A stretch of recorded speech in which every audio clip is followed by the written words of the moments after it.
It is my privilege that we can continue our seminar about the fundamentals of education. And in this lecture, we have love, the principle that permeates all things. We remember that the child is a very precious being that we need to know how to deal with. And for this, we need to know that it was made to drive its own life. No one can put a hand in its steering wheel. It must do it by itself. And for this, education must have a clear why, what, and how. It must be there a clear purpose to educate a child, a clear content, and a very specific method. Now we have seen in our last hours that the child and every human being is born with a lie in himself, that he is a God. It's not a conscious thing, it's totally subconscious. But everything that is subconscious comes out consciously through our behavior and action. And we can see in every child the pride that it believes it's spiritually independent. It believes it can orientate itself after itself. And it believes that it must not give an account for what it does. And then the child is very selfish. It is there for itself. Everything needs to be done because it is in the center. All the persons around me are there also for me. Child is very possessive of all the things and especially the persons around them because it considers them as its own and it believes that all others must fulfill its need. That's why the parents need to know the law of all beings that says nothing can exist or function from itself, not even on spiritual level. That means nothing can be independent. So pride is eliminated by the law and selfishness as well, because nothing was made for itself or himself. There is no self-purpose in nothing.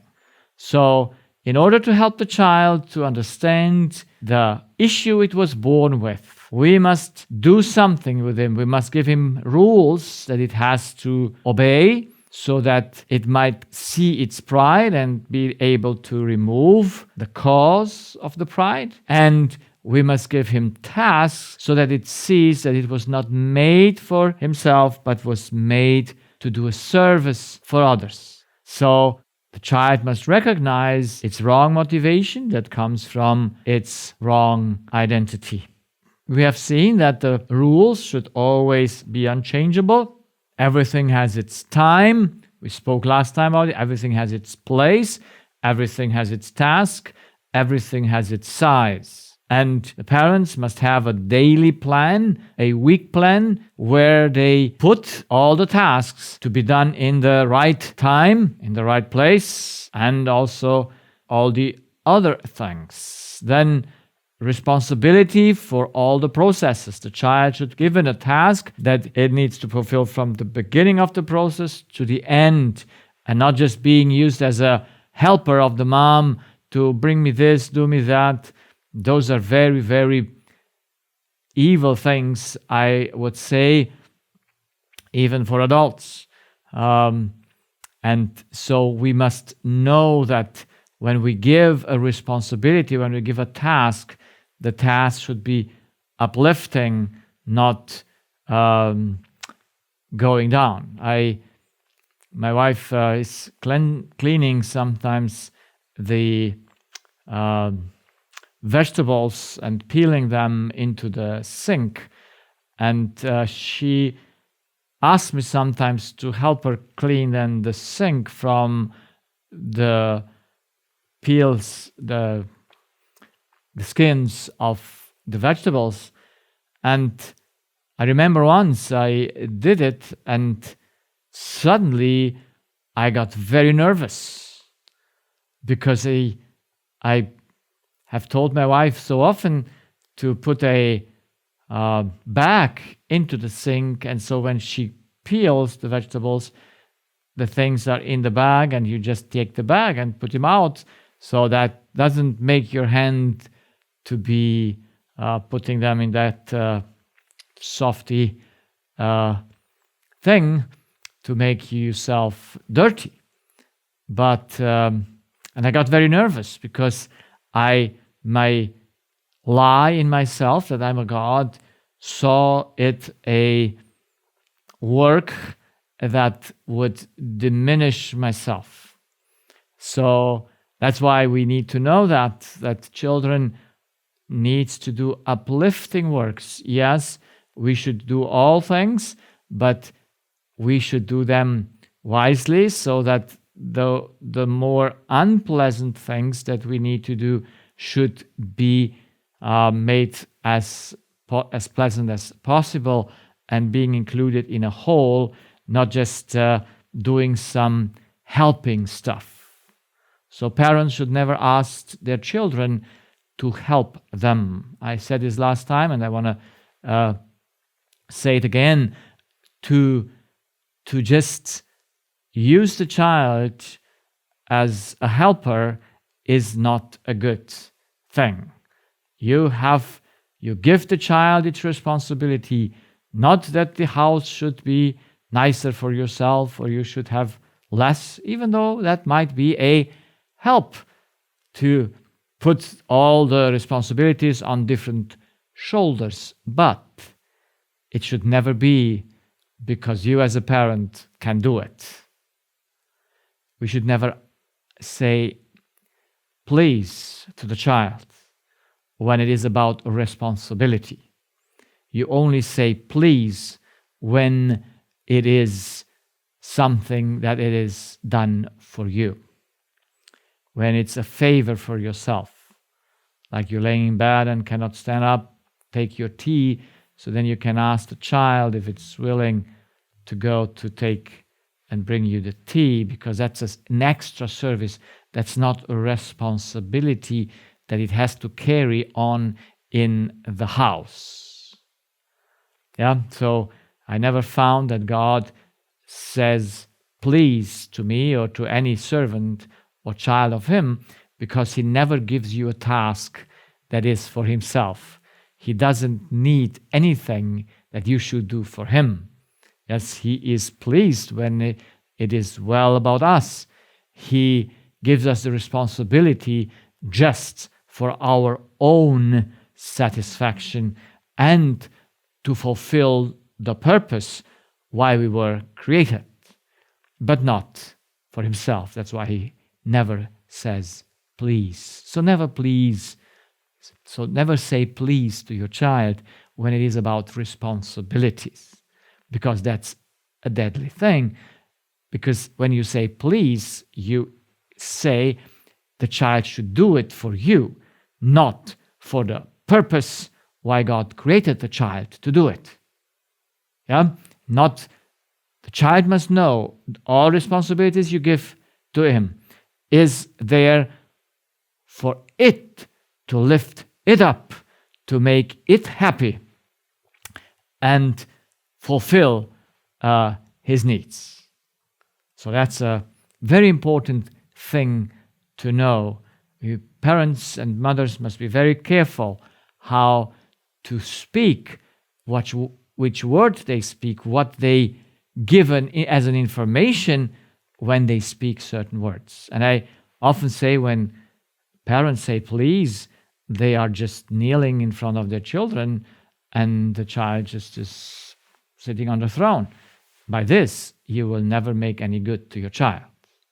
That's why God would do us no good if when he gives us a task, when he said to Adam, give the animal's name, that he could have said, please. No, you don't find that word in the vocabulary of God, since he doesn't need it. Now we might say it in places where it's not a duty, but it is something that we need, and it's a personal thing. So, but not and never with responsibilities that the child needs to fulfill. And then we saw last time we need to give him higher tasks than the child expects.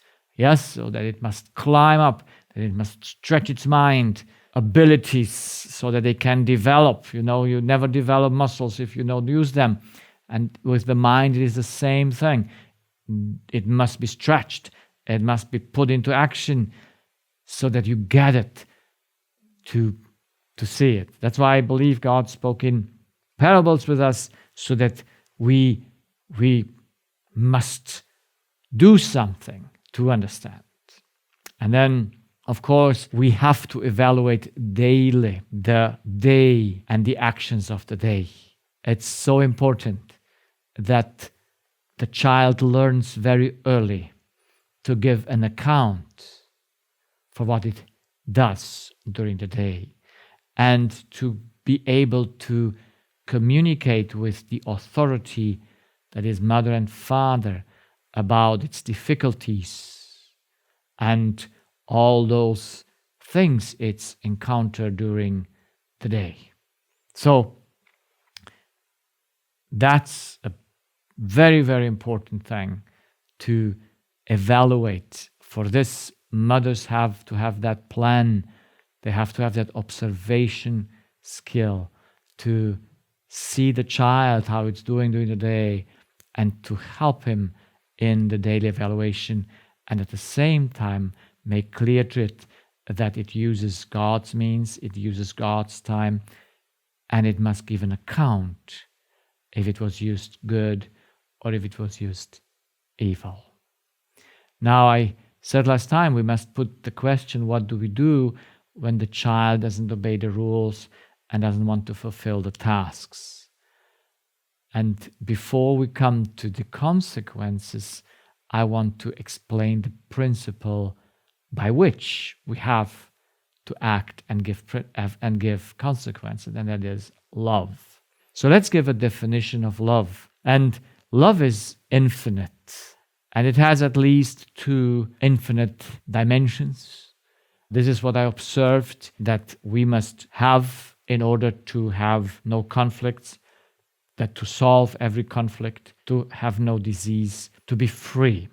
Love is that when you can exercise it, it makes you free. So, what is it? Love is maximum interest for the other.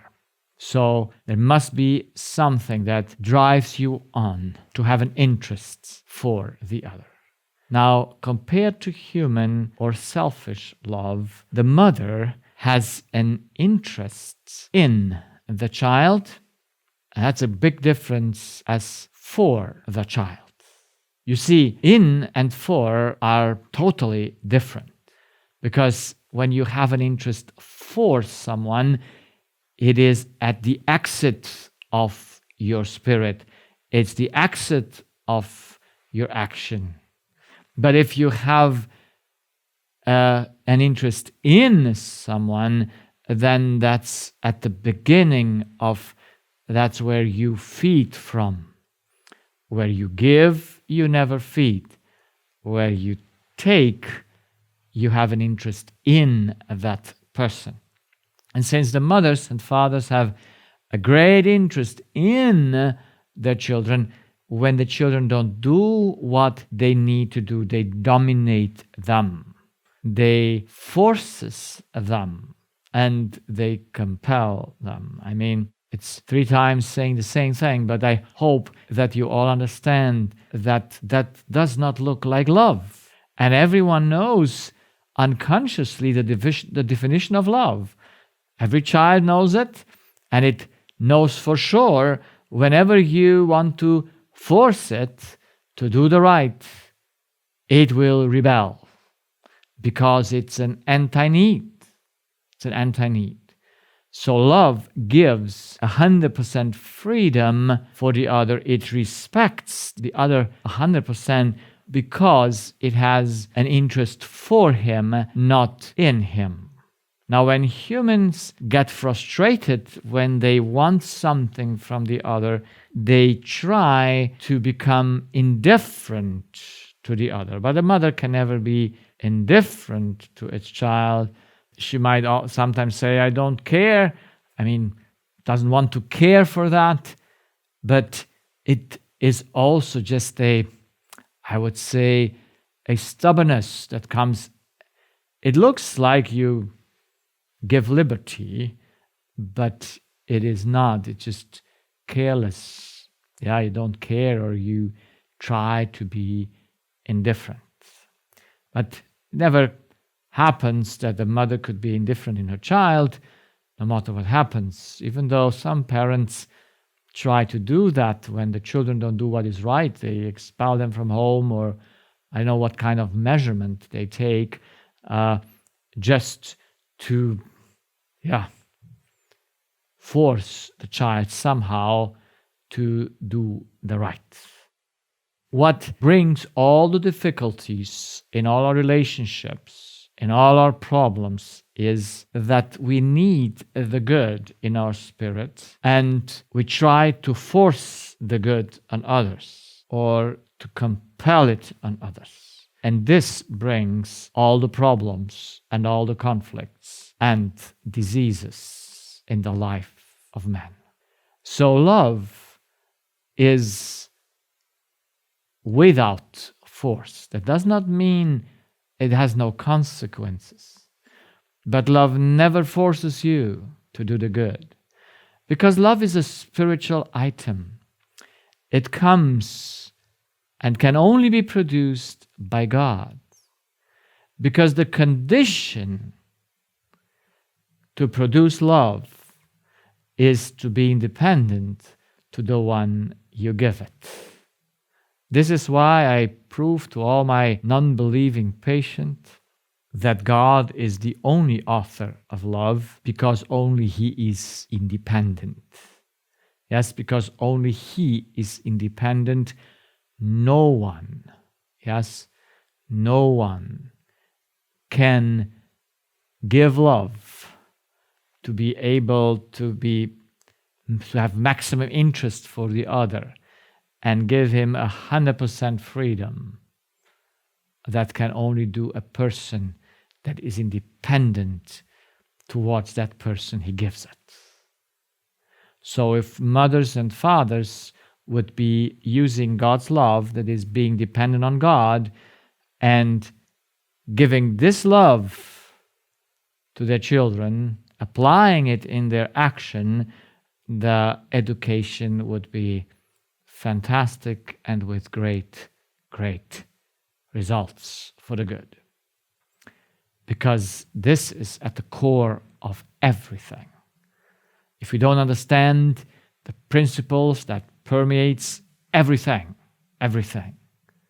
because nothing was made for itself, everything needs to take in order to give, so that's love.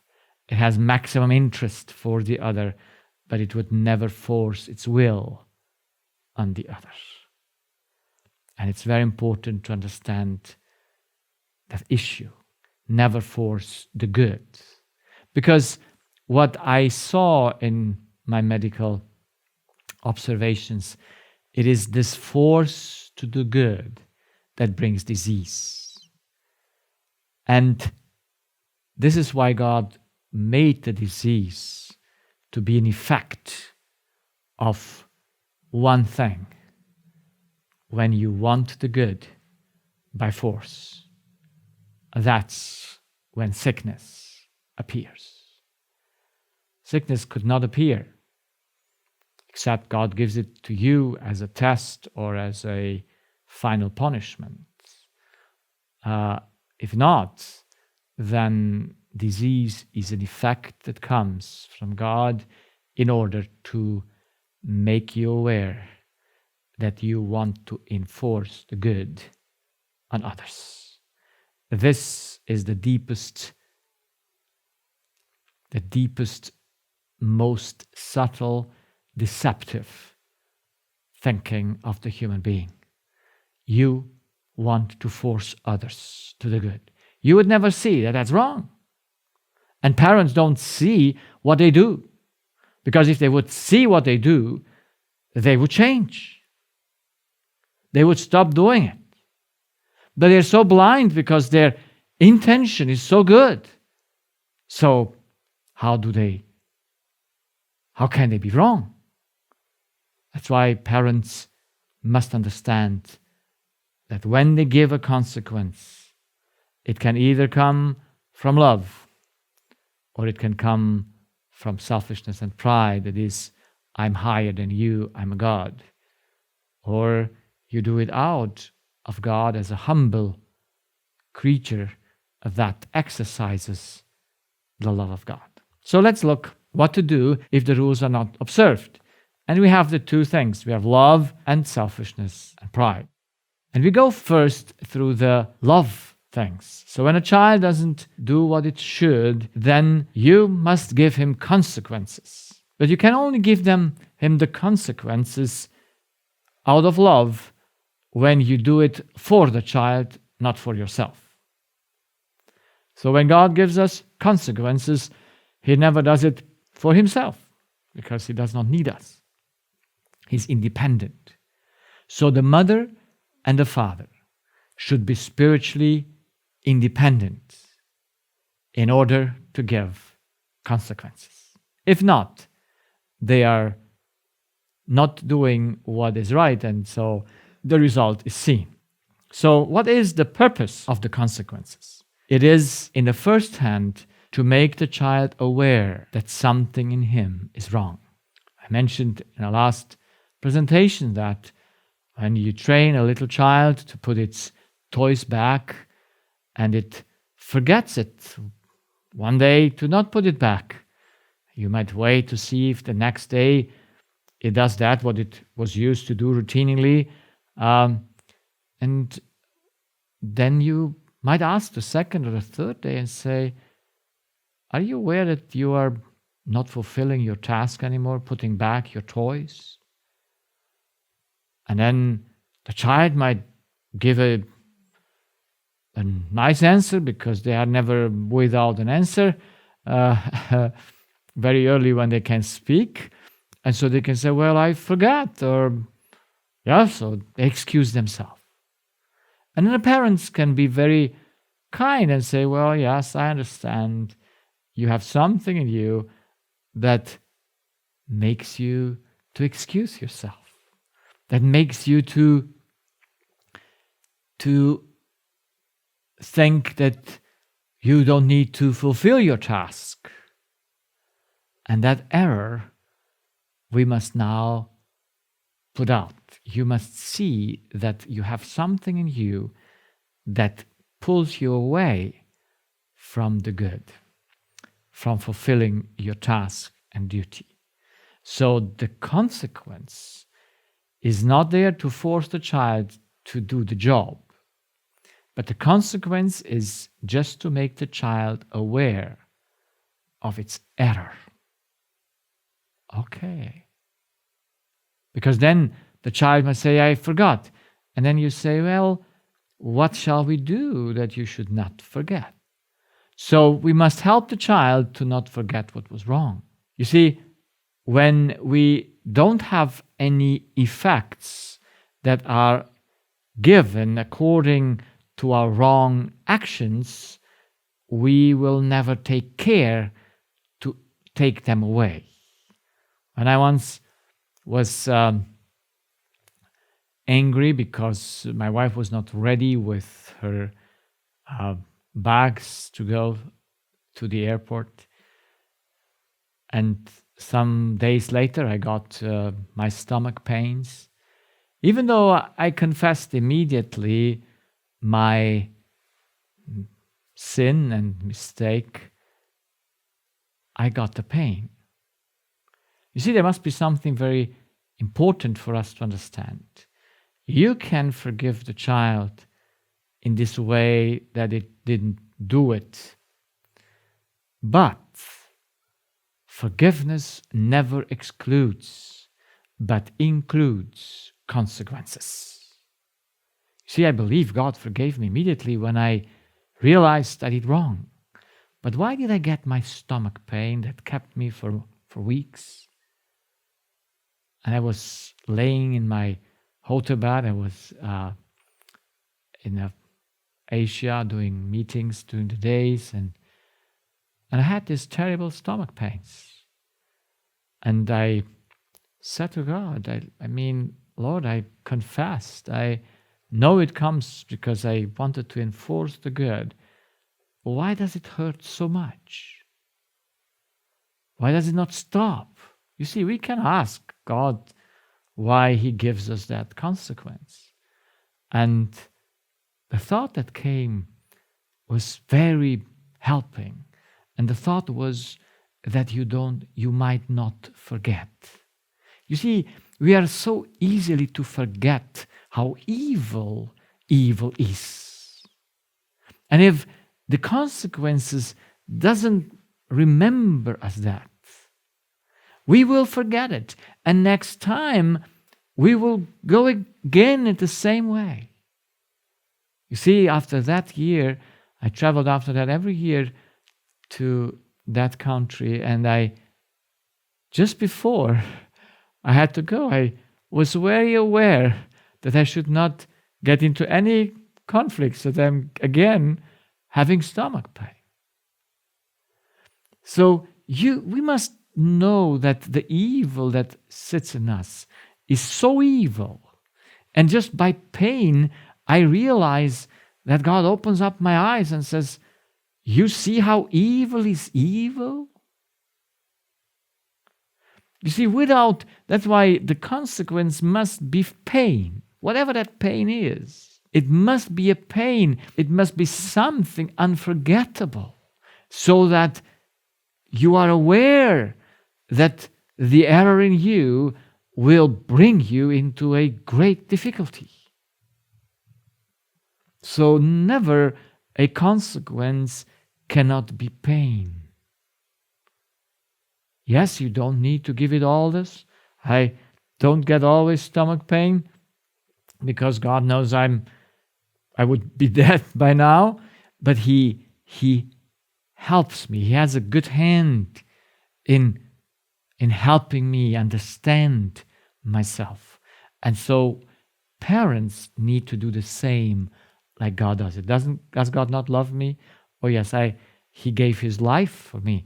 He has nothing that He would not give me, but He must expel the evil. He must eradicate the evil from the heart. But He cannot do that without my cooperation, that I realize it first. And so this is what we have to help the child whenever it does something wrong, whenever the child is not keeping the rules or doing its tasks.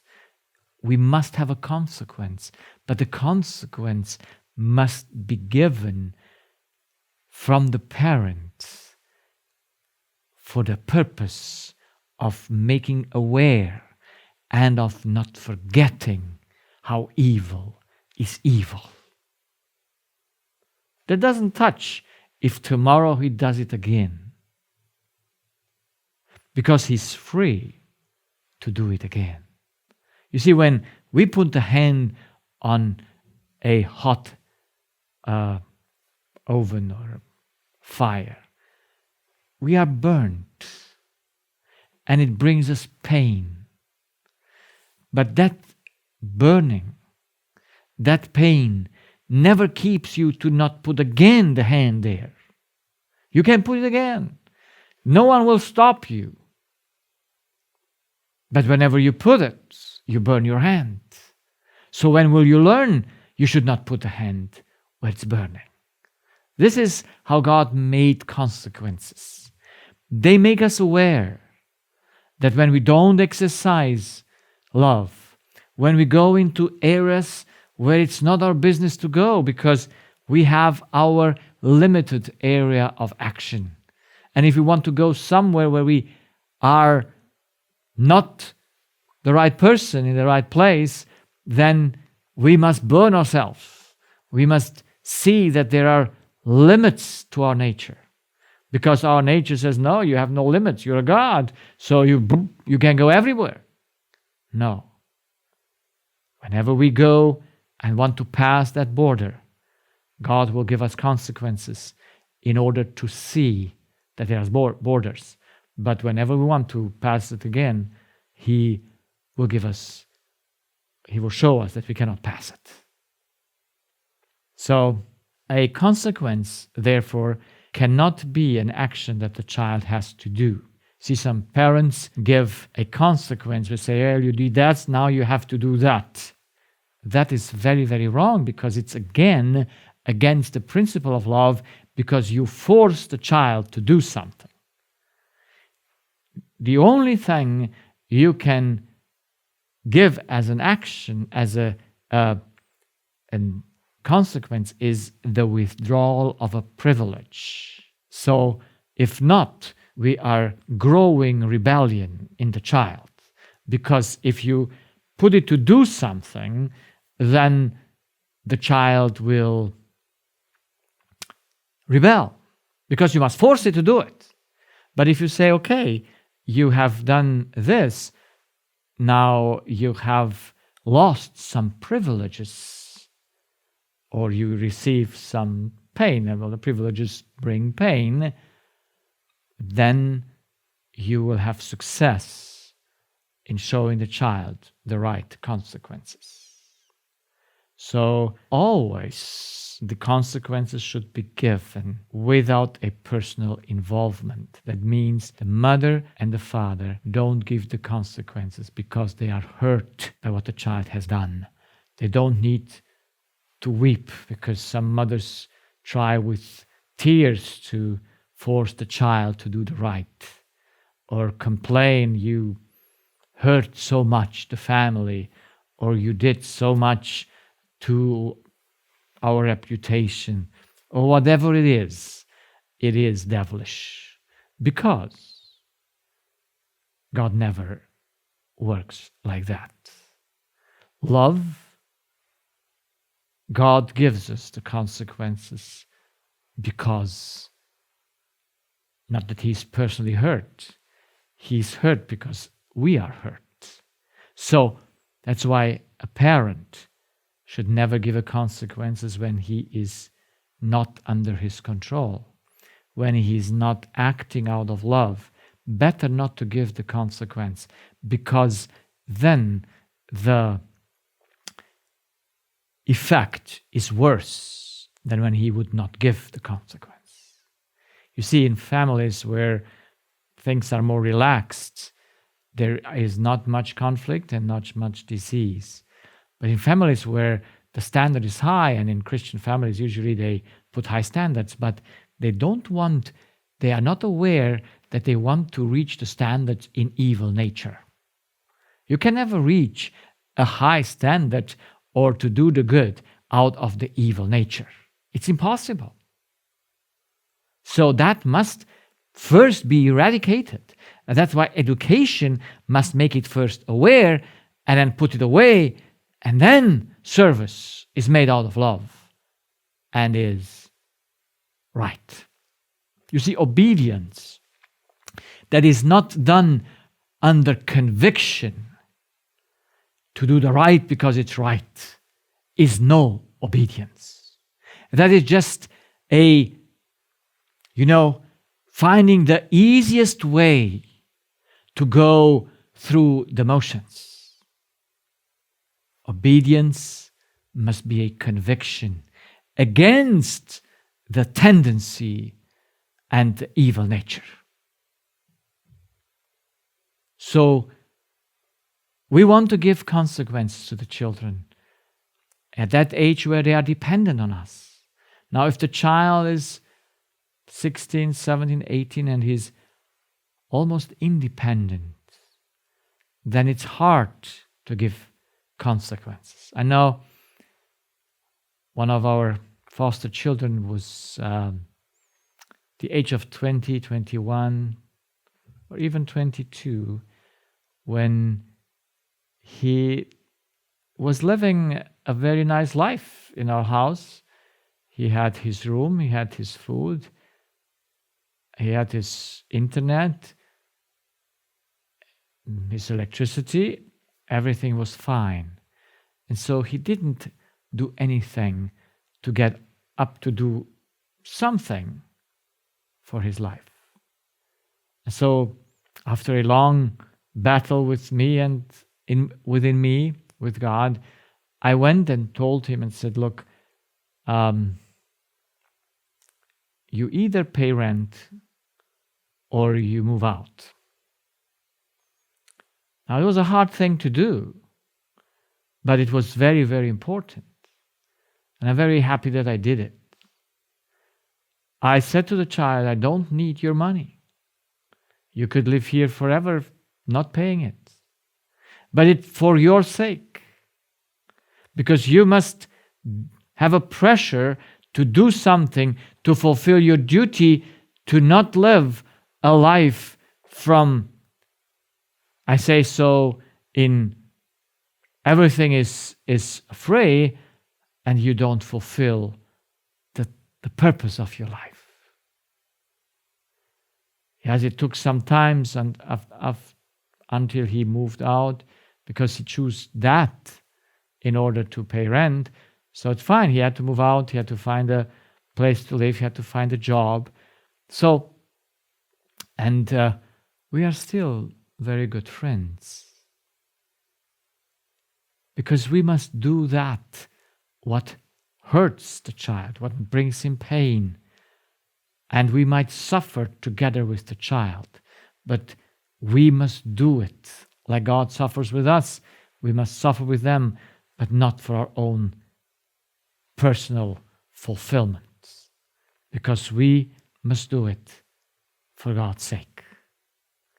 To give consequences to a child is not the purpose of education. I hope that we will understand that it's not the focus, but they must be there and they must be thought of at every age to have certain things. Parents ask me sometimes, so what do you do there and there? Now, after my conversion, we made some rules in the house, and we made a law book in which the children wrote. We wrote the laws and the rules, and we also wrote some penalties, what would be applied for that. I mean, consequences. Yes, something that they should do. And we put the whole book together. So in cooperation, now of course they were 14, 16, and 18. That's more easy to do when they are this age, to get to say, okay, when you break something, what should be the consequence? Now, in reality though, the one that transgresses the law never can choose its consequences. It never will and never will. Always the one that gives the law must also give and settle the consequences. There is never a person that can settle its own consequence. No, and they are not natural. Because everything God works with is active, so everything he does in the right way, and he must give the consequence. That's why when God gives us the consequence, he does not tell us what he gives us. We just feel it then. So the child should never choose. It can make a catalog, but what what consequence you give them, we call it punishment. It's not wrong to call it like that, but whatever you give it, you must, as a parent, respond. That means you are responsible for what consequences you give, not the child. The child doesn't know. So you might put pieces together if the child wants also some of them, but whenever something happens, then you choose that. What you know under God is the best consequence. So those are principles that we need to understand and be very clear. Now, what does selfishness and pride do when the child is disobedient and the parent is dependent on the child? Then it gives penalties or makes compromises. I very often see that parents do negotiate with the child. You see, God never negotiates with you. He might offer you an option, like in when David numbered the people. God gave him 3 options, and he could choose one of them as a consequence. But none of those options were not God's options. So there was no negotiation. But children like to negotiate. And so parents very often try to create a so-called win-win situation through negotiation. It's not going to work because it's not a godly principle. God is not negotiating with the child. Yes, so it was my in a situation where a mother wanted to take its child to not eat some sweeties between meals. And so, but the child was persistent. And then the mother said, okay, you don't take the sweeties, but you take, and she gave him a fruit. Now that is trying to lower the evil. Yes, you eat in between meals, but you give at least something good, not the sweets. That's not education. The child will always use those kind of mistakes the parents do when they negotiate, and they will not profit from that and will be driven in the wrong direction.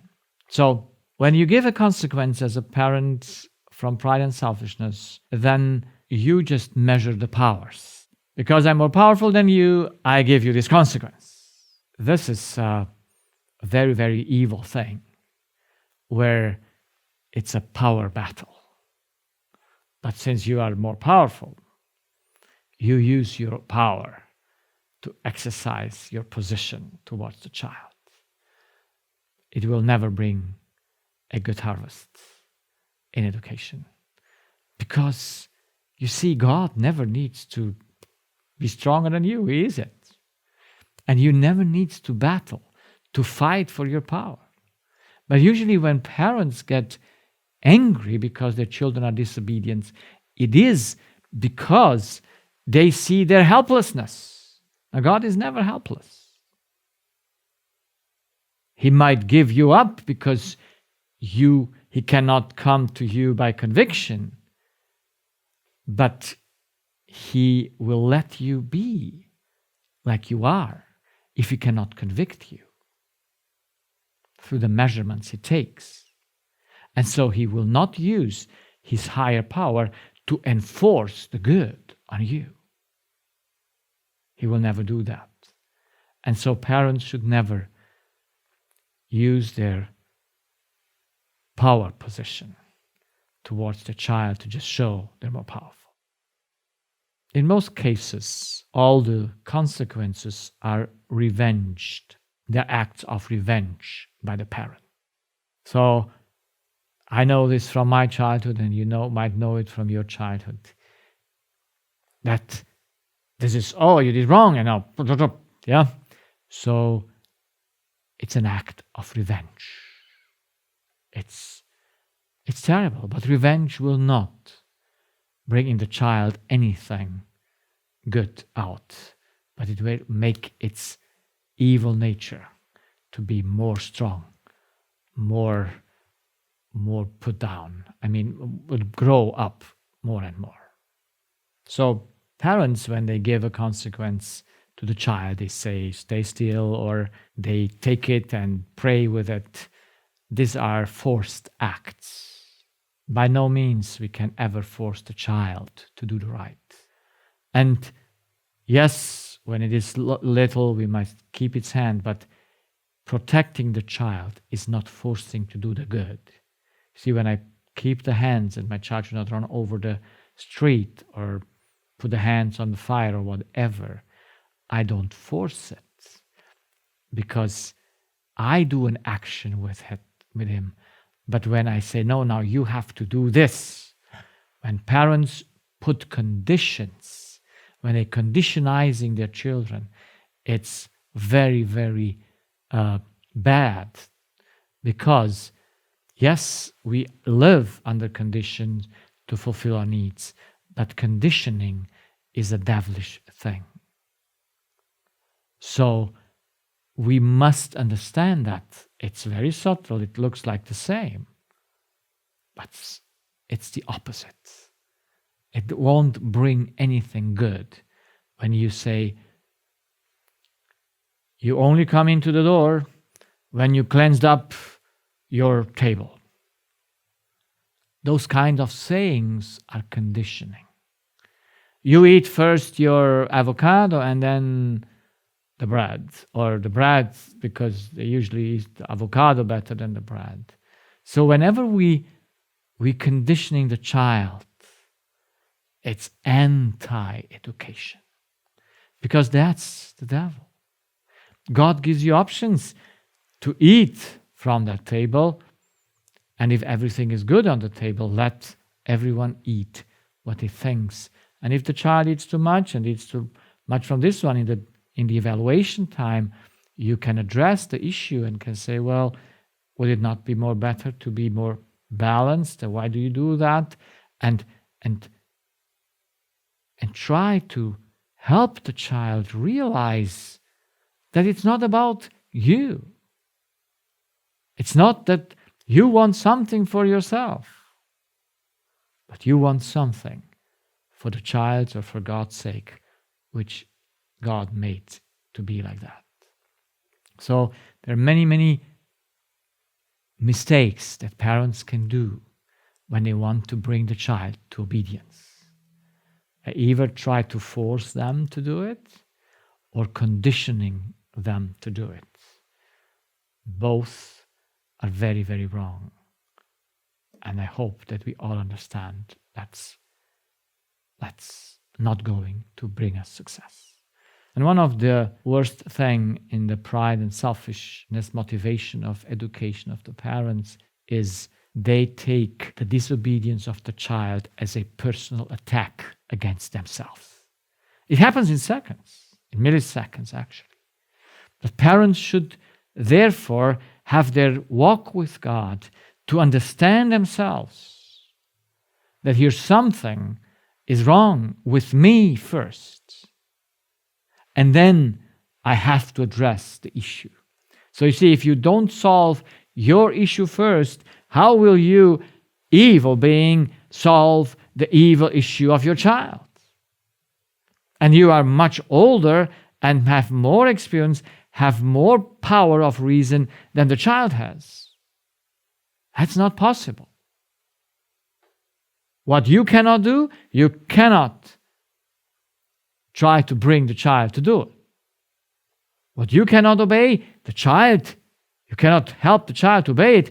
If self-control is the greatest thing to be achieved and you cannot do it, then you cannot help the child to do it.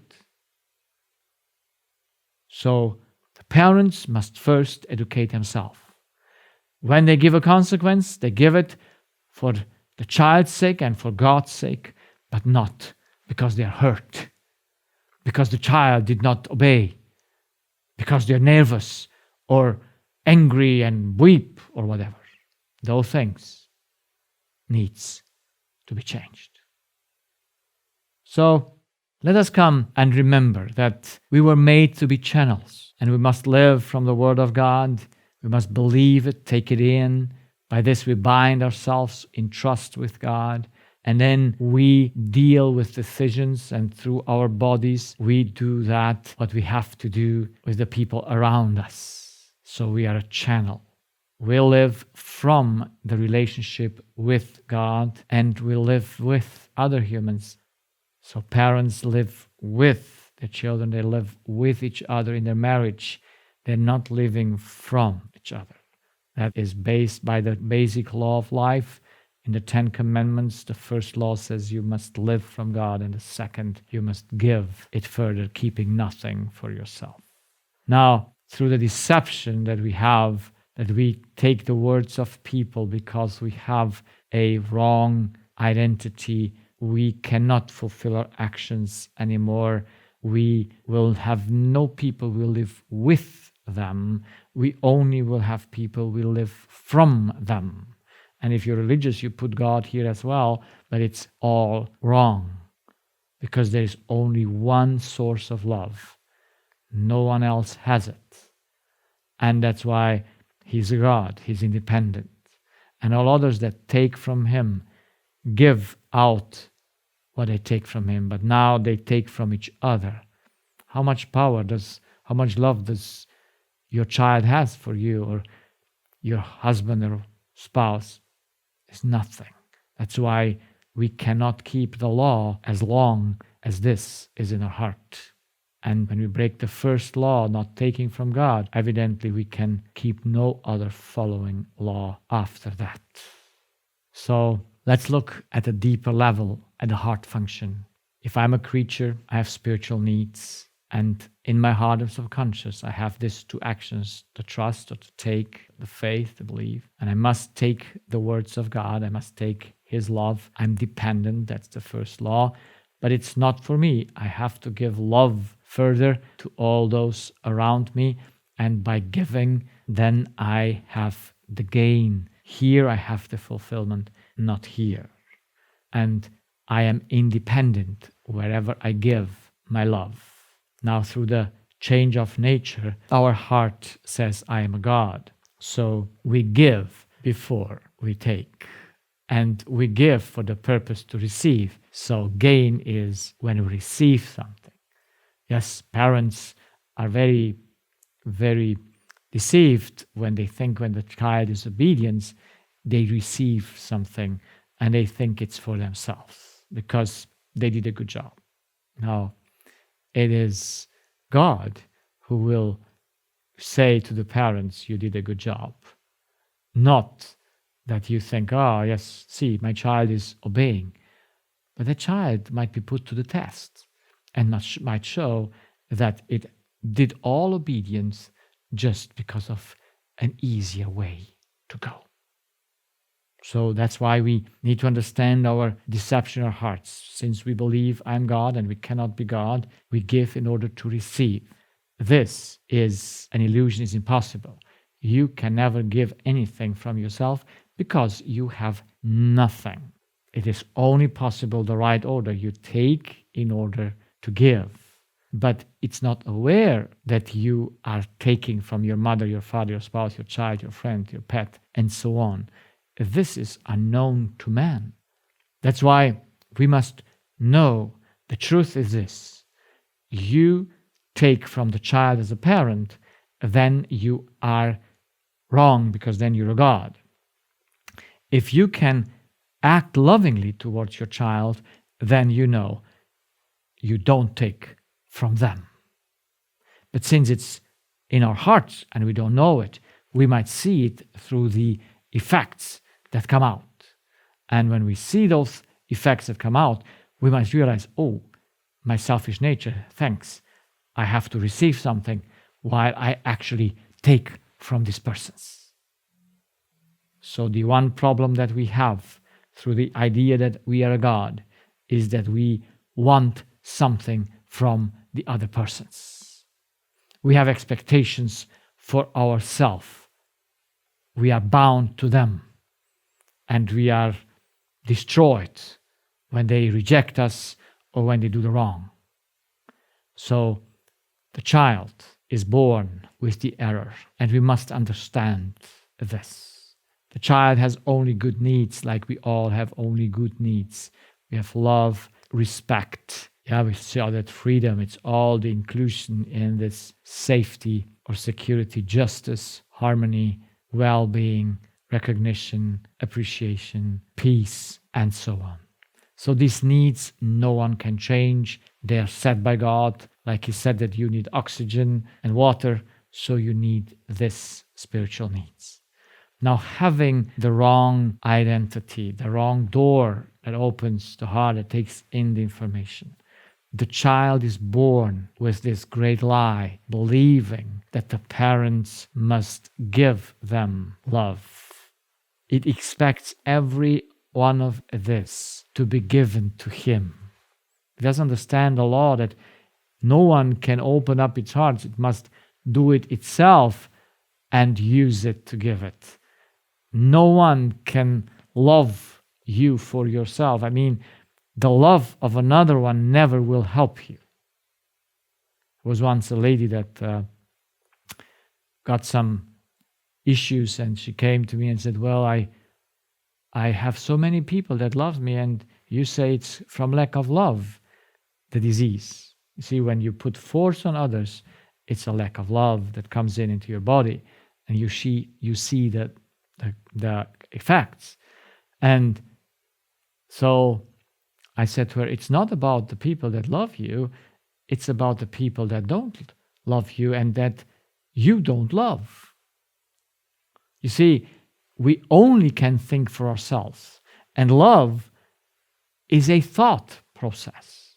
Love is a spiritual thing, a spiritual principle.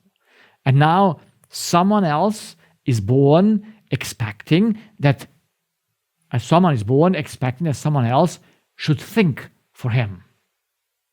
That's not possible. But this is the deception we are born with. And we must understand the child is behind this error. It has all good intention. It wants the good, but it expects it to be given to him by others. And if parents don't understand that, it's not a good thing. Because then they are in a continual conflict. So I must know the child's deep problem. Because all problems come because we need something, but we expect it to be given to us.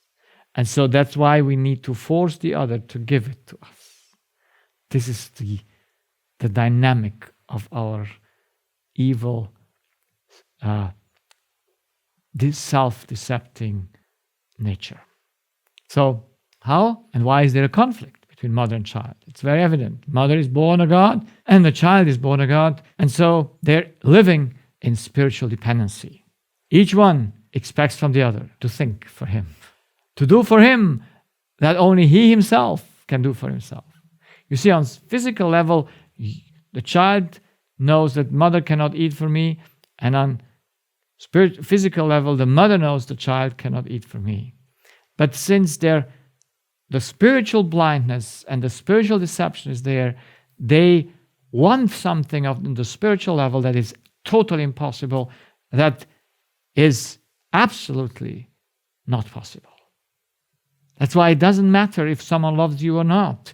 The only way that you can satisfy your need is when you exercise love. It's the same thing. If someone breathes the oxygen or not, it is helping you nothing. See, Christians come and say, well, people don't love me, but God loves me. And I say, it doesn't matter. God loves all people. He's love. But it never will help you anything to know that God loves you, except you exercise love, except you take that love from God, the only source where you can use it, and give it on.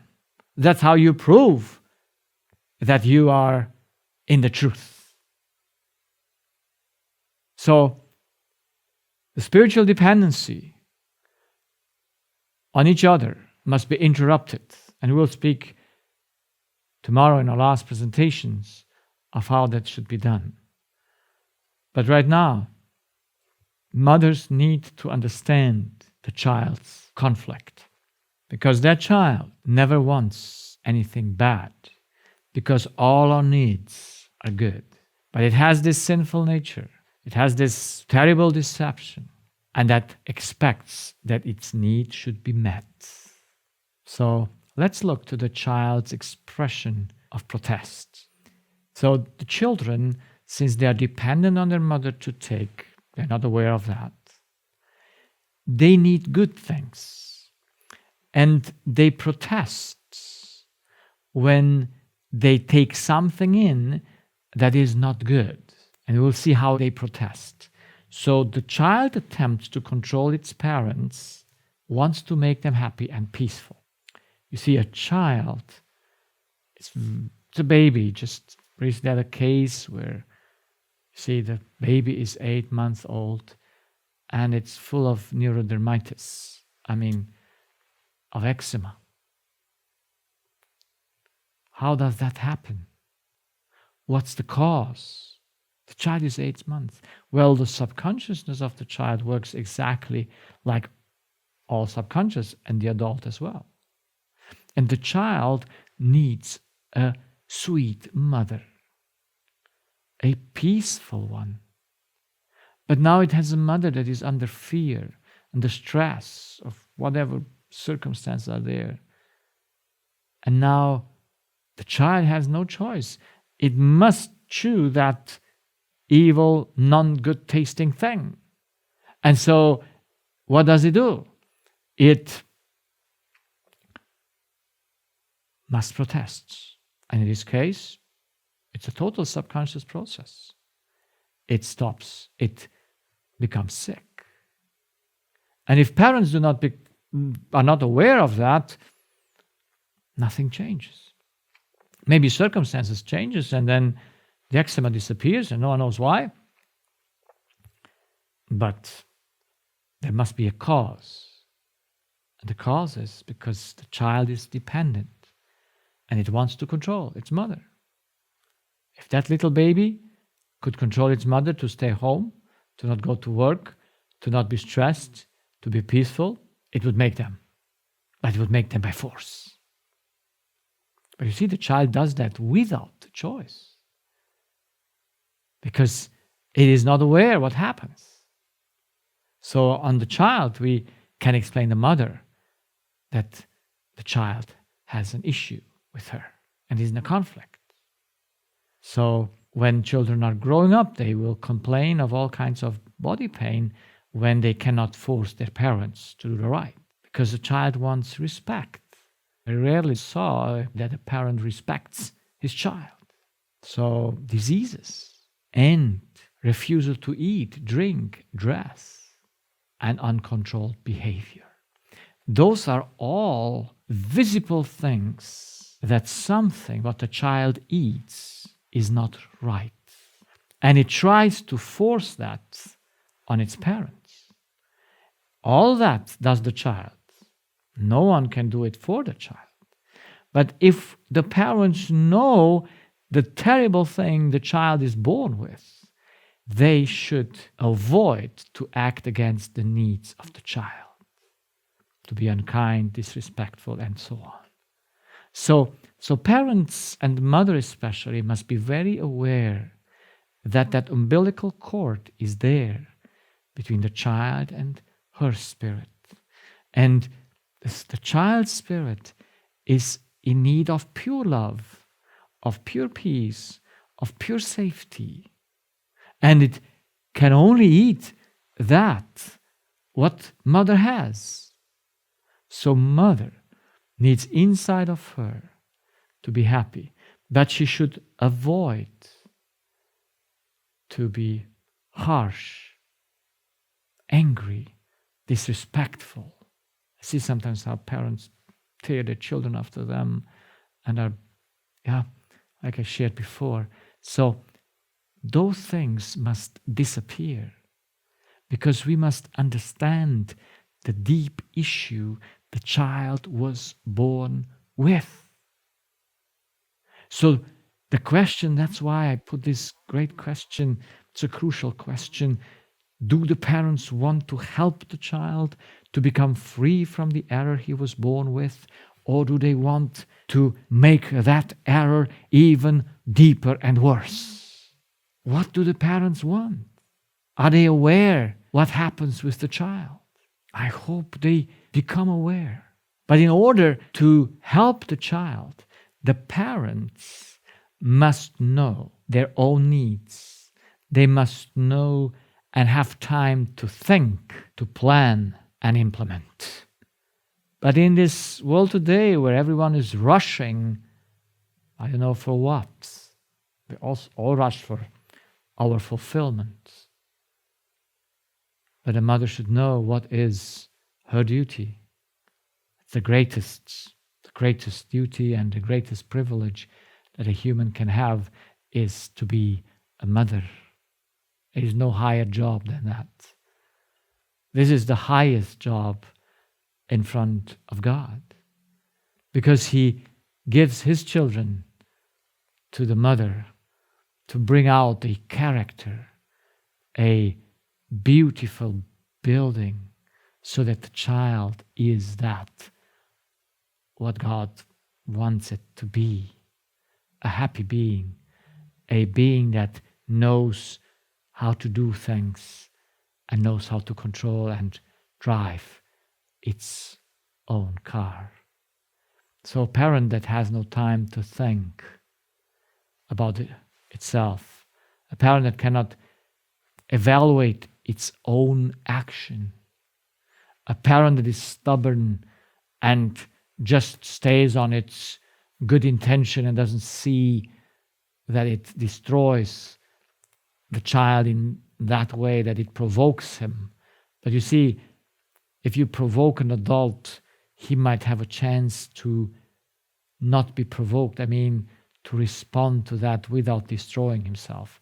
But a child is in no ability, because his mind is not yet there. His reason is not coming to the point where he can do that. So when parents provoke their children to anger, the child has no way to not listen to that provocation. And by that it destroys its mind and its body. So this is a great responsibility that the parents need to know. I cannot just ignore the way the child was born. I cannot ignore and just go without thinking, without planning, without love to that work that is the highest on earth. Because a child, since it cannot reason yet, it cannot stop the error. And when you provoke it, it destroys it, like this little girl with 8 months old, because the parents are not aware, the mother is not aware what's going on in her life.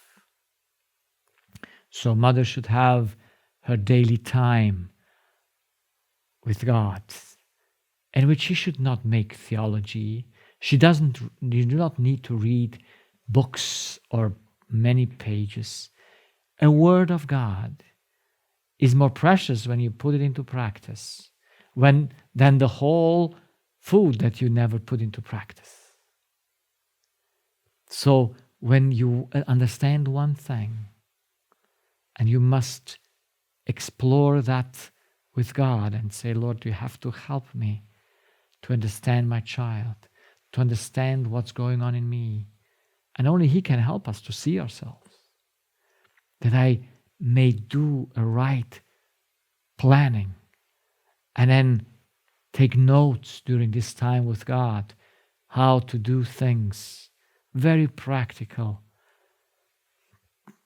But if you don't take the time, no matter how many children you have, there's always windows that you can manage somehow to do it.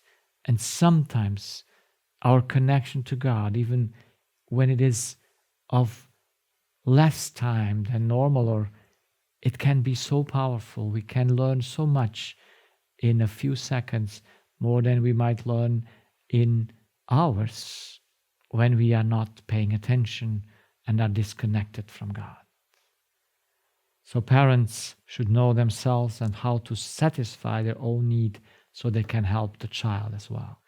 But since the parent thinks the child needs to satisfy his needs, or then the parent is going against the child and say, you need to satisfy my need, you need to love me, you need to respect me, because, and then Christian parents take the fifth commandment and say, look, it's written here. They don't know what they do. They don't know what they do. Because a child, a mother or a father cannot expect the children to fulfill their own needs. They have to be respectful. But they can only be respectful when they have removed the error from their spirit. Until then, it's just a compromise. It just looks like it's total disobedience. So if we don't know how things are working, that's why I believe the basics of work, of how a human being works, is that what matters most in everything, and especially in education. So if parents don't know themselves and don't know how they satisfy their own needs, they can never help their child to get out of that. And yes, there is no other solution than the Savior by which we can become able to accomplish our service successfully. But in order to help the child see how to put away the error and take the Savior instead, put away the error and take the truth instead, we need to know ourselves how that works. We as parents must be at least one step in advancement of love, of character changing, of walking in the truth than the child. The error in the mother must be less than in the child. So as she grows, she helps the child grow to remove that error, because that's the ultimate goal of education. It is to remove the error from our spirit. If that is not removed, all education is worthless. No matter what you become as a profession, no matter what you might be in this world, everything that is done of the error I am God, no matter how good it looks and how altruistic and loving it might look, it is still evil and will not be accepted in the judgment by God.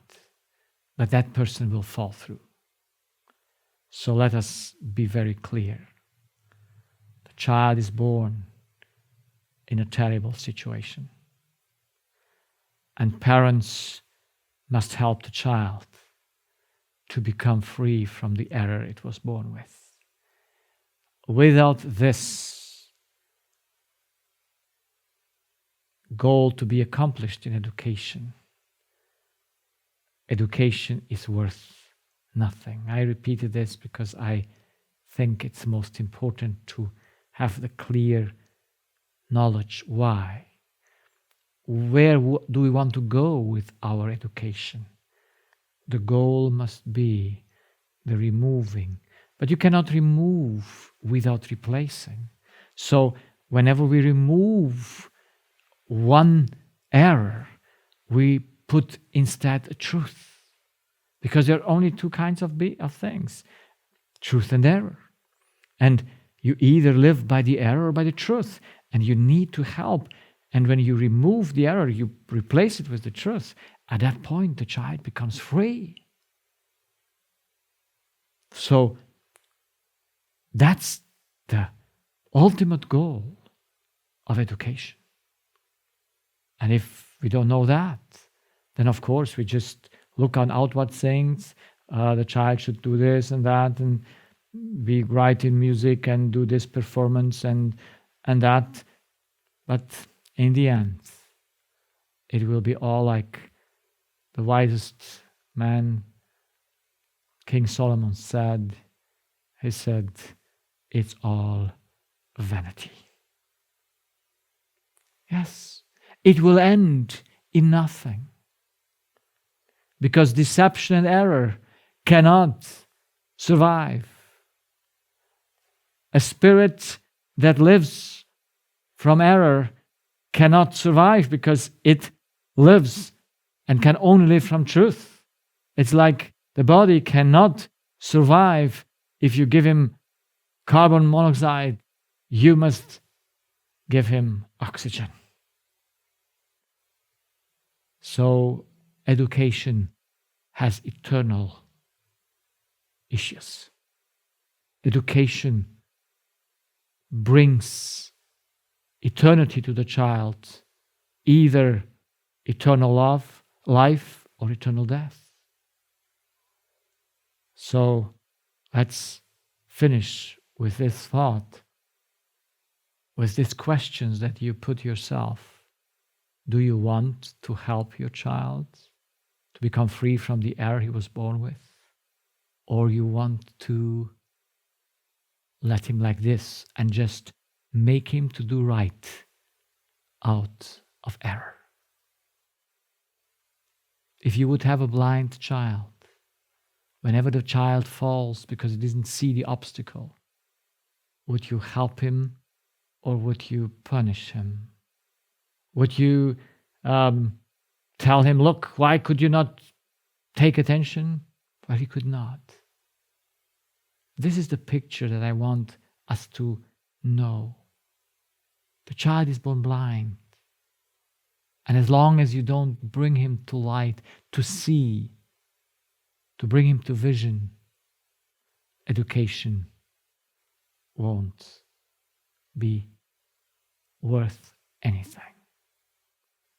So I leave you with this question, and I hope tomorrow we will go into the solution, how the parents have to remove their error and how they have to do and help the child, because only the child himself can remove the error and replace it with the truth.